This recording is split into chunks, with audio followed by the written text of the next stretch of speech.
নবী করিম সাল্লাল্লাহু আলাইহি সাল্লাম বলেছেন, কোনো মুসলমানের জীবনে যদি কোনো মুসিবত আসে, কোনো বিপদ আসে, কোনো সমস্যা আসে, সঙ্গে সঙ্গে সে যদি ইন্না লিল্লাহি ওয়া ইন্না ইলাইহি রাজিউন পড়ে এবং আরেকটা দোয়া পড়ে, আল্লাহুম্মা জুরনি ফি মুসিবাতি ওয়াখলুফ লি খায়রাম মিনহা, আল্লাহ আমার যে বিপদ হয়েছে এই বিপদের বিপরীতে এর বিনিময়ে আপনি আমাকে সওয়াব দিয়েন, বিনিময় দিয়েন, এবং বিপদে আমার যে ক্ষতি হলো আপনি এর চাইতে ভালো কিছু দিয়ে আমাকে পোষায় দিয়েন।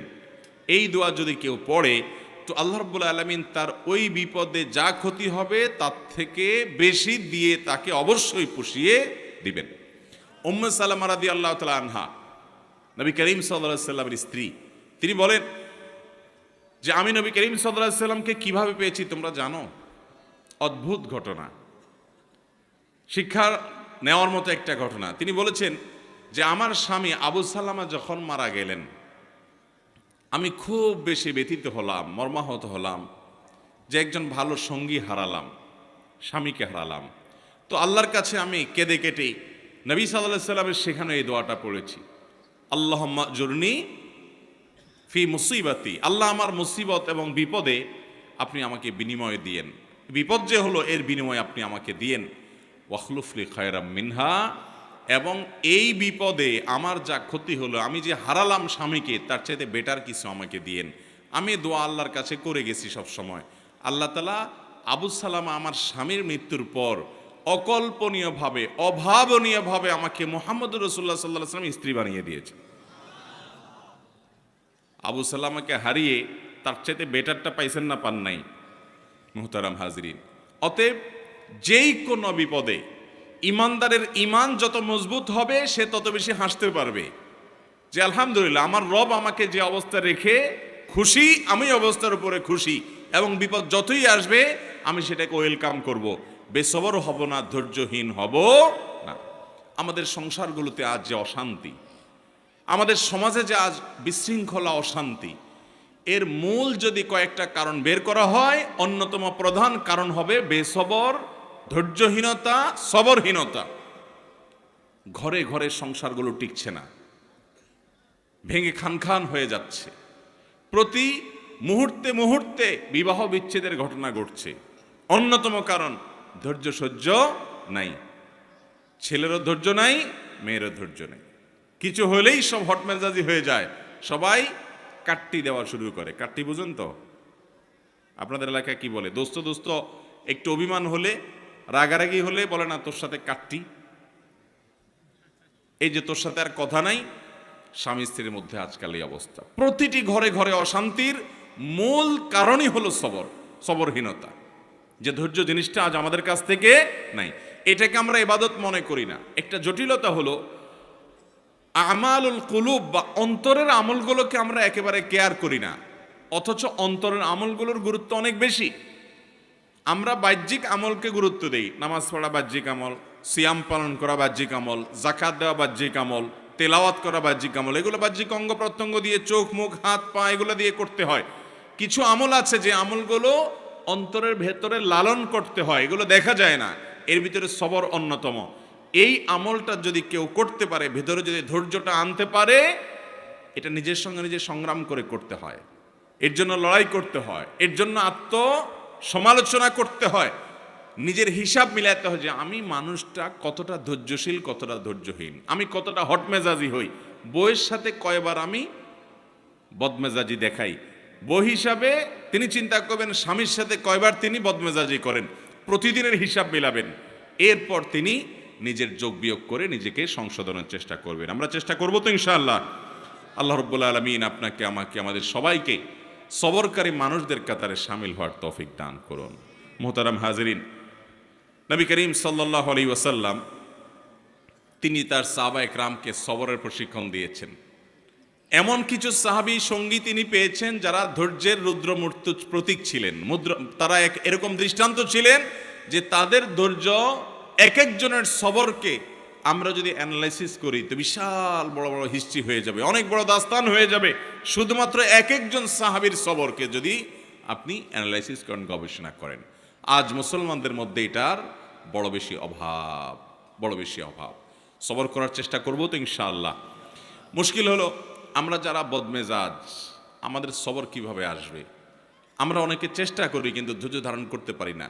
ওই যে ডায়রিয়ার রোগীর মতো ডাইরেক্ট হয়ে যায়, হুটহাট করে যা তা বলে ফেলি, পরে আফসোস করি। তো সবর আনার জন্য কিছু আমল আছে ভাইরা। নাম্বার 1, আপনার ভিতরে সবর আনার জন্য আপনি প্রতিনিয়ত আল্লাহ রাব্বুল আলামিনের কাছে দোয়া করবেন যে আল্লাহ আপনি আমাকে সবর এবং ধৈর্য ধারণ করার তৌফিক দান করেন। যেই কোনো বদামল দূরের জন্য আল্লাহ তাআলার কাছে পানাহ চাইতে হয়। নবী আলাইহিস সালাম পানাহ চাইতেন, এই জন্য আল্লাহর কাছে দোয়া করতে হবে। নাম্বার 2, ধৈর্যশীল মানুষদের সাথে থাকতে হবে। কিছু মানুষ আছে দেখবেন যে তুফান হয়ে গেছে, কিন্তু উনি ঠান্ডা মাথায় সব কিছু ডিল করছেন, অস্থির হচ্ছেন না, হুলস্থুল করছেন না, এবং খুব ঠান্ডা মাথায় উনি শান্ত মেজাজে সব কিছু ডিল করে ফেলছেন, সব কিছু সমাধান করে ফেলছেন। এরকম কিছু ঠান্ডা মাথার মানুষ সব সমাজে আছে। এই মানুষগুলোকে খুঁজে খুঁজে বের করে এদের সাথে থাকবেন। দেখবেন যে আপনি যেটার কারণে আগুন হয়ে যেতেন, উনি সেটার ব্যাপারে দেখবেন যে একেবারে ঠান্ডা পানির মতো শীতল, উনি একেবারে অস্থিরতা দেখাচ্ছেন না। এরকম মানুষগুলোর সোহবত এবং সান্নিধ্য আপনাকে সবরকারী হতে সহায়তা করবে। এটা সব দিকেই পাবেন। কিছু না কিছু মানুষ পাবেন যে তারা খুব বেশি সবর করতে পারে, তাদের মধ্যে আত্মনিয়ন্ত্রণ ক্ষমতা অনেক বেশি। তাদের সান্নিধ্যে যত বেশি থাকবেন তত বেশি আপনার মধ্যে এই সবর করার মানসিকতা আসবে ইনশাআল্লাহ। নাম্বার 3, যদি কখনো আপনার রাগ দেখানোর মতো পরিস্থিতি তৈরি হয়, আপনি নিজেকে বলবেন ঠিক আছে রাগ দেখাবা তুমি, কিন্তু এখন না, একটু পরে, একটু পরে। যদি কিছু সময় ক্ষেপণ করতে পারেন, এরপরে যদি রাগ করেনও, সেই রাগটা হবে ব্যালেন্সের রাগ, সেটাতে বেসবরির কোনো কিছু থাকবে না, একেবারে সেটা দেখবেন যে ভারসাম্যর সাথে আপনি একেবারে রাগ করতে পারবেন, যে রাগে ক্ষতিকর কিছু হবে না। আর যদি যখন হট মেজাজ হলো না এখনই আমি এটা দেখে ছাড়বো, তাহলে শেষ, আপনি আর সামনে আগাইতে পারবেন না। যত বদমেজাজি মানুষ আছে এরা দেখবেন যে তৎক্ষণাৎ কিছু একটা করে ফেলতে চায়। যদি তারা সবর করে নিজেকে আটকে রাখতে পারে যে ঠিক আছে করব, আর একটু পরে, একদিন পরে করেন, দেখবেন রাগ অটোমেটিক অর্ধেকে নেমে গেছে। কথা কি বুঝাতে পারছি? নাম্বার 4, সবর নিজের ভিতরে আনার জন্য বদমেজাজ এবং রাগ নিয়ন্ত্রণের যে আমলগুলো আছে সেগুলো করবেন। সে আমলগুলো কি কি? নাম্বার 1, আউযু বিল্লাহি মিনাশ শাইতানির রাজিম, বেশি বেশি করে পাঠ করা। কোরআন কারীম আল্লাহ বলেছেন ইম্মা ইয়ানজাগান্নাকা মিনাশ শাইতানি নাজগুন ফাস্তাইয বিল্লাহি মিনাশ শাইতানির রাজিম। শয়তান যদি তোমাদেরকে খোঁচা দেয়, এই যে মানুষকে রাগায়, বদমেজাজ করে, আখিরাত ধ্বংস করে, দুনিয়া ধ্বংস করে, এজন্য শয়তান যদি তোমাকে খোঁচায় যদি বদমেজাজ বানায় বা ক্ষতিগ্রস্ত করতে চায়, তাহলে আউযু বিল্লাহি মিনাশ শাইতানির রাজিম বলবে। এটা আল্লাহর নির্দেশনা। এজন্য শয়তান থেকে পানাহ চাইতে হয় বদমেজাজ হলে, রাগ হলে। এক ব্যক্তি নবী করিম সাল্লাল্লাহু আলাইহি সাল্লামের সময় রাগ হচ্ছিলেন, খুব রাগান্বিত, ক্রোধান্ধ হয়ে গেছে, রাগে অগ্নিশর্মা হয়ে গেছে। নবী সাল্লাল্লাহু আলাইহি সাল্লাম দূর থেকে দেখে বলছেন এই লোকটার মধ্যে যে প্রচন্ড রাগ দেখা যাচ্ছে, খুব বদমেজাজ হয়ে গেছে, ইন্নিল্লা আ'লামু কালিমাতান, আমি একটা বাক্য জানি, এই বাক্যটা যদি সে বলে তার রাগ কমে যাবে। তখন নবী সাল্লাল্লাহু আলাইহি সাল্লাম তাকে শুনিয়ে শুনিয়ে দূর থেকে সেই বাক্যটা পাঠ করলেন, সেটা হলো আউযু বিল্লাহি মিনাশ শাইতানির রাজিম। এই বাক্য পাঠ করার পর ওই লোকটা দূর থেকে শুনে তিনি ওই বাক্যটা পাঠ করলেন এবং তার বদমেজাজি আল্লাহ রাব্বুল আলামিন দূর করলেন। ভাইরা আমার, আমরা হলে তো যায়া বলতাম এ ভাই তোমার মাথা এত গরম হয়ে গেছে, তোমাকে একটা দোয়া শিখাই দিই, এই দোয়াটা করলে সাথে সাথে তোমার মাথা ঠান্ডা হয়ে যাবে, তুমি আউযু বিল্লাহি মিনাশ শাইতানির রাজিম পাঠ করো। এটা তার কাছে যাই আর রাগের মুহূর্তে বললে দোয়া সে নেওয়া তো দূরের কথা, বরং বক্সিন একটা আপনার নাকের ভিতর মারার আশঙ্কা ছিল, কি থাকবে কি থাকবে না? নবী করিম সাল্লাল্লাহু আলাইহি সাল্লামের হিকমা দেখেন, উনি নবী হওয়ার পরও উম্মতকে পর্যন্ত সরাসরি এইরকম পরিস্থিতিতে কোনো কিছু বললে সে মানতে পারে কি পারে না, সেজন্য তার কাছ থেকে নবী আলাইহিস সালাম সে আশা করছেন না যে তাকে এই মুহূর্তে বলা যাবে, তিনি দূর থেকে বললেন এবং তিনি শুনে শুনে ঠান্ডা হলেন। এই জন্য আউযু বিল্লাহি মিনাশ শাইতানির রাজিম পাঠ করবেন। যাদের মধ্যে খুব রাগ বেশি আছে, ধরেন আপনার বউ, বাসার স্ত্রী অনেক রাগী, যতই বুঝান কোনো কাজ হয় না, তো যে খাবারগুলো সে খায়, যে পানীয়গুলো খায়, আউযু বিল্লাহি মিনাশ শাইতানির রাজিম 7 বার পড়ে ফু দিবেন। আবার দেখে দেখে যেন না ফেলে, খবরদার। দেখলে কিন্তু খবর আছে, বলবো যে কি মন্ত্রণন্ত্র পড়ে কি করছো, আরেক যুদ্ধ বাঁধবে কিন্তু। এই জন্য আর যদি দেখায় করতে চান তাহলে আগে আগে বলবেন, দেখো আমি কিন্তু কোনো ঝামেলা করতেছি না, শুধু আউযুবিল্লাহ পড়ে ফু দিচ্ছি। তো যদি বলে যে আউযুবিল্লাহ পড়ে কেন ফু দিছ, যদি বলেন যে তোমার রাগ অনেক বেশি, তাহলে আরেক যুদ্ধ হইতে পারে। এটা আরেক মুসিবত, এটা সাবধানে করতে হবে। একই কথা পুরুষদের বেলায়ও, মহিলারা পুরুষদের জন্য আমলটা করবেন। বাচ্চাদের জন্য এই আমলটা অনেক বেশি উপকারী। যেটা বলছিলাম শুরুতে, আজকাল বাচ্চারা সব ক্রেজি হয়ে গেছে। সব বাচ্চা দেখবেন ঘরে ঘরে ক্রেজি। ক্রেজি বুঝেন তো, মানে সব রাগী, এমন রাগী যে শুধু ভাঙচুর করবে চতুর্দিকে। অথচ আগে বাচ্চাদেরকে এত বদমেজাজে দেখা যেত না।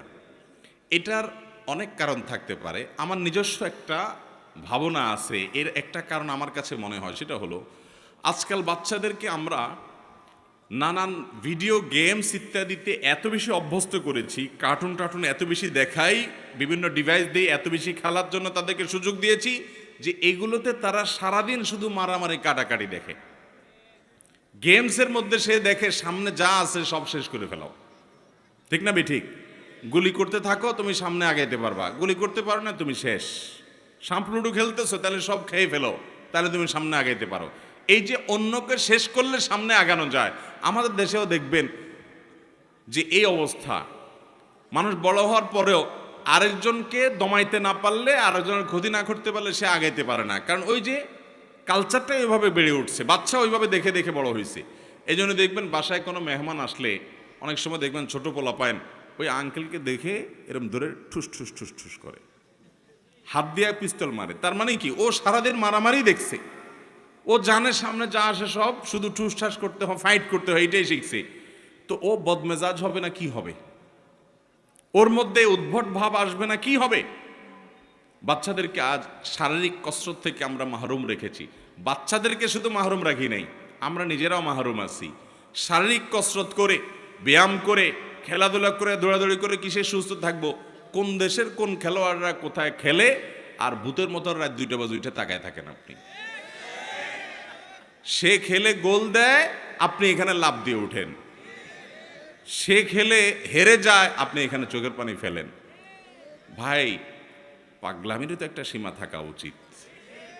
আল্লাহ তাআলা আপনাকে সুস্থ শরীর দিচ্ছে, আপনি ব্যায়াম করেন, নিজে দৌড়াদৌড়ি করেন, নিজে খেলাধুলা করেন, নিজে কম্পিটিশন করেন, করে সুস্থ থাকেন।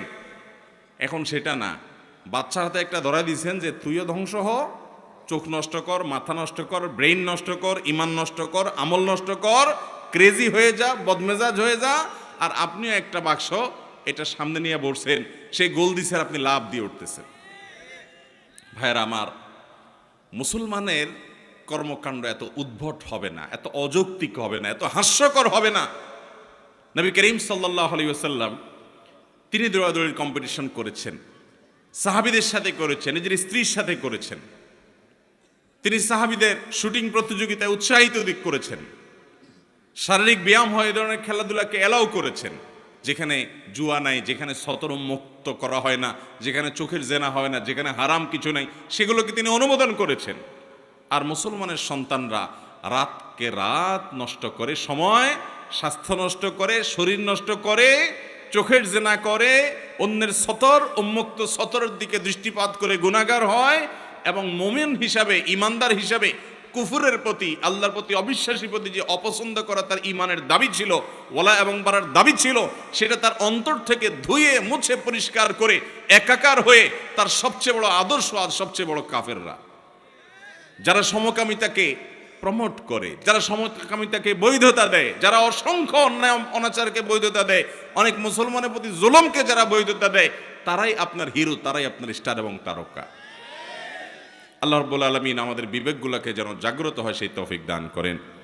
ভাইরা আমার, তো বলছিলাম বাচ্চারা ক্রেজি হয়ে যাচ্ছে, আমরা ক্রেজি হয়ে যাচ্ছি। গোটা সমাজে চতুর্দিকে দেখবেন অধৈর্যের চর্চা, ঘরে ঘরে, জনে জনে, জায়গা জায়গা, সর্বত্র।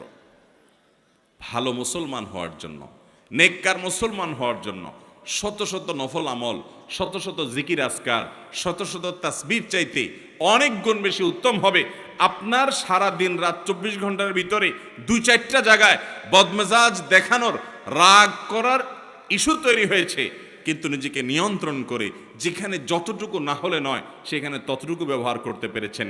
নিজেকে এই নিয়ন্ত্রণ করতে পারলে আপনি আল্লাহ তাআলার কাছে ওই শত সহস্রবার তাসবিহ করার চাইতে অধিক সওয়াব পাবেন চেষ্টা করব না ইনশাআল্লাহ। ভাইরা আমার, এই সবর বা ধৈর্য 3 প্রকার। একটা হলো আস-সবরু আলা তাআত, ভালো কাজ করতে ধৈর্য লাগে কি লাগে না? শীতকালে ফজরের সময় কনকনে শীতের মধ্যে, ঠান্ডার মধ্যে উঠে উজু করে ফজর নামাজ পড়তে যাইতে ধৈর্য লাগে না? মনে চায় না, কষ্ট হয়, তারপরও নিজের সঙ্গে নিজে লড়াই করে সংগ্রাম করে কাজটা করতে হয়। এটা যারা করতে পারে এরাই হলো সত্যিকারের বীর, এরাই হলো সত্যিকারের মেরুদণ্ডওয়ালা মানুষ, সত্যিকারের সাহসী মানুষ, যে তাদের প্রবৃত্তির গোলামি তারা করে না, যে নফস যা বলে তা করে। সে নিজের কল্যাণের পথে মন না চাইলেও সে এগিয়ে যায়। সবর, ভালো কাজ করতে সবর লাগে। আর দ্বিতীয় ধৈর্য হলো আস-সবরু আনিল মাসিয়া, পাপের কাজ, অপরাধের কাজ, এগুলো থেকে বাঁচার জন্য সবর লাগে। আপনার চোখের এরিয়াতে অনলাইনে, অফলাইনে, ফেসবুকে, বাহিরে বিভিন্নভাবে সুন্দরী নারী চলে আসছে, অশ্লীল কোনো দৃশ্য চলে আসছে। আপনার ভেতর থেকে প্রবৃত্তি বলছে দেখে নে, তাড়াতাড়ি দেখে নে, মিস হয়ে যাবে, চলে যাবে, তাড়াতাড়ি দেখ। মন থেকে আপনাকে উস্কে দেয়। আপনি তখন যদি নিজেকে আটকে রাখতে পারেন, নিয়ন্ত্রণ করতে পারেন, সবার মানেই হলো হাবসুন নফস, নিজেকে নিয়ন্ত্রণ করা, যে না আমি দেখবো না, আমার আল্লাহ নিষেধ করেছেন হারাম। এটা যদি করতে পারেন তাহলে সেক্ষেত্রে এটা হলো গুনাহ থেকে সবর করা। এটা করতে পারলে একটা জয়ীফ হাদিস দ্বারা প্রমাণিত, একটা জয়ীফ হাদিসে বর্ণিত হয়েছে, করার সুযোগ তৈরি হয়। আর সে যদি নিজেকে নিয়ন্ত্রণ করতে পারে তাহলে আল্লাহ রাব্বুল আলামিন তাকে ঈমানের স্বাদ তৎক্ষণাৎ অনুভব করার তৌফিক দান করেন। আপনি খেয়াল করেন, কোনো সুন্দরী নারী বা অশ্লীল কোনো দৃশ্য যেটা দেখা আপনার জন্য হারাম, যেটা আপনার মনকে অস্থির করে দিবে, যেটা আপনার মনের জেনার দিকে নিয়ে যাবে, যেটা আপনাকে অন্যান্য জেনার দিকে নিয়ে যাবে, সেটা দেখা আল্লাহ তাআলা হারাম করেছেন। ওই জিনিসটা যদি আপনি দেখেন, দেখলে সাথে সাথে একটু নগদ স্বাদ পাবেন, মজা পাবেন, ঠিক আছে, কিন্তু পরক্ষণে অস্থির হয়ে যাবেন। এটা হলো অনেকটা চুলকানির মতো, চুলকাইতে অনেক মজা পাবেন কিন্তু চুলকানির পরে জ্বলবে, ঠিক না? ঠিক। দেখার পর যখন চোখের আড়াল হয়ে যাবে এরপর আপনি অস্থির হয়ে যাবেন, হায় হায় কই গেল, কারণ তো দাঁড়ায় থাকবে না আপনার জন্য। আর যদি আপনি না দেখেন, কষ্ট করে নিজেকে নিয়ন্ত্রণ করেন, সবর করতে পারেন যে আমি দেখব না, তাহলে এর ফলশ্রুতিতে কিছুক্ষণ পরে, প্রথমে একটু কষ্ট হবে, কিছুক্ষণ পরে আপনার ভিতরে এক ধরনের স্বাদ, এক ধরনের তৃপ্তি অনুভব হবে যে আমি আল্লাহ তাআলার আদেশ রক্ষা করতে পেরেছি, আমি নিজেকে নিয়ন্ত্রণ করতে পেরেছি, আমার মেরুদণ্ড আছে, আমি ডায়রিয়ার রোগী না, ডাইরেক্ট হয়ে যাই নাই, নিজেকে কন্ট্রোল করতে পারছি। যাদের কন্ট্রোলিং পাওয়ার নেই, যেখানে সেখানে কাইত হয়ে যায়, যেখানে সেখানে যা তা মনে চায় সেটা করে ফেলে, তারা হলো বেসবর। একজন ইমানদার তিনি যখন গুনাহ থেকে বাঁচার জন্য এরকম চেষ্টা করেন, কসরত করেন এবং জিতে যান, তো এই ব্যক্তি হলেন প্রকৃত সবরকারী। আল্লাহ তাআলা আমাদেরকে প্রকৃত সবরকারী হওয়ার তৌফিক দান করুন। তাহলে সবর 3 প্রকার। একটা হলো ভালো কাজ করতে গেলে মনে চায় না, কষ্ট হয়, তারপরও ভালো কাজ করা, এটা এক প্রকারের সবর। মন্দ কাজ বা খারাপ কাজ করতে মনে চায়, যথেষ্ট কারণ আছে, তারপরও মন্দ কাজ করে না, ধৈর্য ধারণ করে, এটা হলো দ্বিতীয় প্রকার।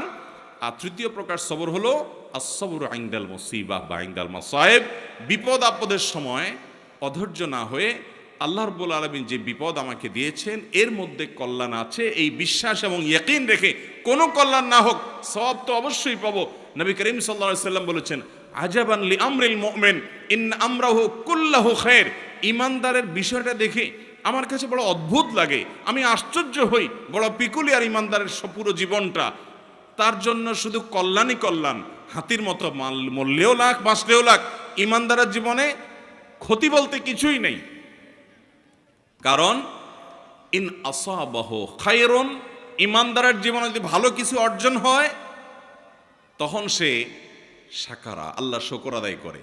তাহলে ভালো জিনিস পাইলো, কোনো গুড নিউজ সে পেল, আবার আল্লাহর শুকর আদায় করে সওয়াবও সে অর্জন করলো।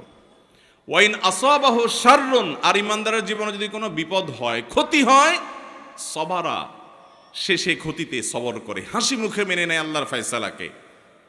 ফাকানা খায়রাল্লাহ, তখন তার বিপদে যে ক্ষতি হলো সবর করার মাধ্যমে এর চাইতে বেশি তার আমল নামা আল্লাহ তাআলা সওয়াব দিয়ে তাকে পুষিয়ে দেন, এবং এই ক্ষতি যেটা হয়েছে আল্লাহ তাআলা পরবর্তীতে এটাকে আরো অনেক বেশি কিছু দিয়ে তাকে পুষিয়ে দেন। তাহলে ইমানদারের জীবনে হারাবার মতো কোনো কিছুই নাই। তার জীবনে ছোট বড় যে কোনো সমস্যা নিজেকে নিয়ন্ত্রণ করার চেষ্টা করে। আমরা সবর করার চেষ্টা করব তো ইনশাআল্লাহ। আজ থেকে আসুন তাহলে আমরা একটু সংকল্প করি, শপথ করি যে আগামীকাল থেকে সকাল থেকে রাত পর্যন্ত আমরা শোয়ার আগে একটু হিসেব মেলাবো। মুশকিল শোয়ার আগে তো আমাদের টাইম নেই, কারণ মোবাইলে মোনাজাত ধরতে ধরতে আমাদের ঘুমাইতে হয়, ঠিক না ভাই? ঠিক। দুই হাতে মোনাজাত ধরে এত লম্বা মোনাজাত যে ঘুমের চোটে মুখের উপরে মোবাইল পড়ার আগ পর্যন্ত ঘুমায় না। এহতেসাব, নিজের হিসাব নিজে মিলানো। আমি তো জান্নাতের পথযাত্রী ভাই, কোন জায়গায় দাঁড়িয়ে আছি? আমি যে জায়গায় দাঁড়িয়ে আছি এই পথের মাথায় কি জাহান্নাম আছে না জান্নাত আছে? হিসাব মিলানোর সময় নেই। অবসর সময়গুলো আজ এই মোবাইল ফোন নিয়ে গেছে, ফেসবুক নিয়ে গেছে, ইউটিউব নিয়ে গেছে। এক্ষেত্রে আমরা ডাইরেক্ট হয়ে গেছি ওই যে ডায়রিয়ার রোগীর মতো, স্ক্রল করতেছে আঙ্গুল দিয়ে, কত দূর যাচ্ছে, মাইলকে মাইল স্ক্রল করে যাচ্ছে। যদি সূক্ষ্ম কোনো যন্ত্রপাতি দিয়ে চেক করা যেত তাহলে এই আঙ্গুলটার মাথা দেখতেন যে অনেক ক্ষয় হয়ে গেছে। এত পরিমাণ ঘুরছে মোবাইলের উপরে যে মাথা কি হয়ে গেছে, ক্ষয় হয়ে গেছে। কি দেখছে ভাই? এই যে আপনি টানতেছেন, মনে হচ্ছে কিছু হারাইছে, যাচ্ছে তো যাচ্ছে, যাচ্ছে তো যাচ্ছে। ভাইরা আমার, এরকম লাগামহীন হয়ে যাওয়া, নিয়ন্ত্রণ হয়ে যাওয়া, এটাও সবরের খেলাফ। নিজেকে নিয়ন্ত্রণ করতে হয়। এই জন্য রাতে শোয়ার আগে হিসাব মিলাবো যে আজকের দিনে আমি কয়জনের সাথে রাগ দেখাইছি। আপনাকে শয়তান কিন্তু বুঝাবে না তুমি তো অন্যায় রাগ করো নাই, তুমি ন্যায়সঙ্গতভাবে রাগ করছো, ঠিক আছে। রাগ করাটা দোষের না। আল্লাহ এই জন্য বলেছেন ওয়াল কাযিমিনাল গায়যা ওয়াল আফিনা আনিন নাস আল্লাহু ইউহিব্বুল মুহসিনিন। যারা নিজেদের রাগকে সংবরণ করতে পারে এবং যারা মানুষকে ক্ষমা করতে জানে, এবং আল্লাহ রাব্বুল আলামিন ভালোবাসেন যারা মানুষের প্রতি অনুগ্রহ করে। হটমেজাজি হয়ে কাউকে সাইজ করে দিলেন আর বললেন হ্যাঁ আমি অন্যায়ের বিরুদ্ধে তো প্রতিবাদ করছি, দরকার আছে অন্যায়ের বিরুদ্ধে প্রতিবাদ, অন্যায় বিরুদ্ধে বাধা দেওয়ার দরকার আছে, কিন্তু নিজের আখলাক নষ্ট করে না, নিজের আখলাক ঠিক রেখে পরিমাপ করি। এই জন্য আল্লাহ তাআলা বলেছেন ওয়াল কাযিমিন আল গায়জ। আল্লাহ বলেন নাই ওয়াল আদিমিন আল গায়জ, যাদের মধ্যে রাগ নাই তাদের প্রশংসা আল্লাহ করেন নাই। যাদের মধ্যে রাগ আছে কিন্তু এটা নিয়ন্ত্রণ করে, যেখানে যতটুকু ডোজ দেওয়া দরকার ততটুকু দেয়, এই মানুষগুলো আল্লাহ তাআলার কাছে প্রিয় পাত্র হয়। কোন এক সালাফ, আল্লাহর কোন এক নেককার বান্দা, তার একজন অধীনস্থ কাজের লোক একই ভুল বারবার করে, তো উনি ধমক দিয়েছেন, দিয়ে বলেছেন তোমাকে কতবার বলবো আর বলো, আর তোমার মাফ নাই। তখন সে লোকটা বলল আল্লাহর কাছে কিয়ামতের দিন আপনি একই অপরাধ বারবার করার কারণে কতবার ক্ষমার আশা করেন, আমাকে ততবার করলেই হবে। ভাইরা আমার, আজ শয়তান আমাদেরকে নানা ভুল বুঝিয়ে বেসবর করছে। সবর করার চেষ্টা করব তো ইনশাআল্লাহ। তো যেটা বলছিলাম যে দিন শেষে হিসাব করবেন যে আজকের দিনে মোট কয়টা বেসবরি হয়েছে, নোট নিবেন, কোথাও লিখে রাখবেন। পরের দিন চ্যালেঞ্জ নেবেন যে না আজকে যেন আমার এই সংখ্যাটা কোনোভাবে স্পর্শ না হয়েছে, কম যেন হয়। এইভাবে যদি আপনি চেষ্টা করতে থাকেন একসময় দেখবেন অনেক কঠিন কঠিন সময় আল্লাহ তাআলা আপনাকে মাথা ঠান্ডা রেখে কাজ করার তৌফিক দিয়েছেন। দুনিয়াতেও উন্নতি করতে পারবেন, আখিরাতেও পারবেন। আর বেসবর হবেন, জায়গায় জায়গায় বেইজ্জত হবেন, দুনিয়ার বেইজ্জতিও নিশ্চিত, আখিরাতের বেইজ্জতিও নিশ্চিত। অতএব আখলাক যেটা কিয়ামতের ময়দানে সবচেয়ে ওজনী আমল হবে, আখলাক যেটার কারণে জান্নাতের সর্বোচ্চ শিখরে যেতে পারবেন, আখলাক সুন্দর করার কারণে আল্লাহর প্রিয় পাত্র হতে পারবেন, এই আখলাকটার ব্যাপারে আমরা খেয়াল করি না, অন্যান্য আমলের দিকে আমরা খেয়াল করি। এই জন্য সবরের বিষয়ে কিছু কথা বললাম। আল্লাহ তাআলা আমাকে, আমার মধ্যেও যে খুব একটা সবর আছে তা নয়, এ কথাগুলো বলার উদ্দেশ্য আল্লাহ যেন আমাকেও সবরকারী বানান, আপনাদেরকেও বানান, আমরা সবাই যেন সবরকারী হতে পারি। আর সে আজিমের মালিক আমাদেরকে সবাইকে যেন ধৈর্যশীলদের কাতারে শামিল করেন, সেই দোয়া করছি। আল্লাহ তাআলা আমাদের সবাইকে তৌফিক দান করুন। জাযাকুমুল্লাহু খায়রা ওয়া আখিরু দাওয়ানা আলহামদুলিল্লাহি রাব্বিল আলামিন।